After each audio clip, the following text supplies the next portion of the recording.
मुखात सुखाची साखर ठेवून जोडली जन्माची नाती, रामाच्या रूपात जपला माणूस मारुती रायाची छाती।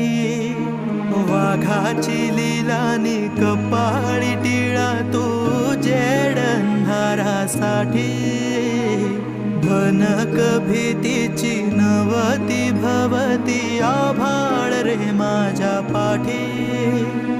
देऊन किनारा मनाच्या होडीचा सारंग हरवला, माझा